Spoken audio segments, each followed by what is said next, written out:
কান্দি শহর মাতোয়ারা কালী পুজোর আবহে মুর্শিদাবাদের কান্দির কৃষ্ণবাগান গলিতে আমরা কজন ক্লাবের উদ্যোগে শুরু হয়েছে ২১তম বর্ষের কালী পুজো। রবিবার রাতে পুজোর আনুষ্ঠানিক উদ্বোধন করেন কান্দি পৌরসভার চেয়ারম্যান জয়দেব ঘটক ও পৌর সদস্য দেবল দাস। দীর্ঘ ২১ বছর ধরে ধারাবাহিকভাবে এই পুজোর আয়োজন করে আসছে ক্লাবটি। এই ক্লাবে প্রতি বছরই থাকে নতুন কোনো না কোনো চমক।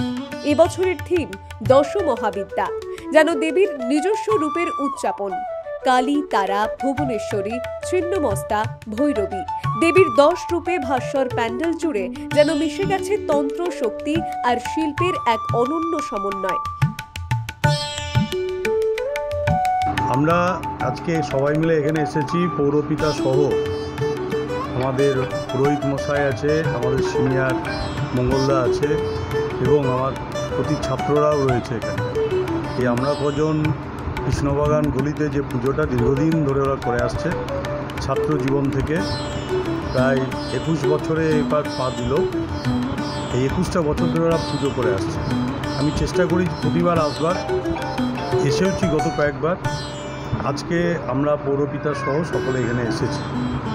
এরা এই বছরটা সুন্দর করে একটা ভবতারিণীর মন্দির করবার একটা চেষ্টা করেছে, কিন্তু জায়গাটা সংকীর্ণ।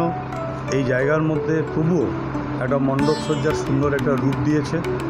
আশা করি প্রত্যেকের ভালো লাগবে এবং যারা এখানে দর্শনার্থী আসবে তারাও কিছুক্ষণ দাঁড়িয়ে নিশ্চয়ই এই পুজো তারাও থেকে দেখে যাবে, প্রতিমা এবং মণ্ডপ। লক্ষাধিক টাকার বাজেটে গড়ে ওঠা এই থিম প্যান্ডেল ঘিরে উচ্ছ্বাস চোখে পড়ার মতো। উদ্যোক্তাদের বিশ্বাস, দেবীর ১০ রূপের এই উপস্থাপন শুধু দর্শনার্থীদের চোখ নয়, ছুঁয়ে যাবে ভক্তিপূর্ণ অন্তর। তাই কান্দির কৃষ্ণবাগান গলিতে প্রতিধ্বনিত হচ্ছে একটাই নাম, জয় মা Kali. Bureau report, the world news.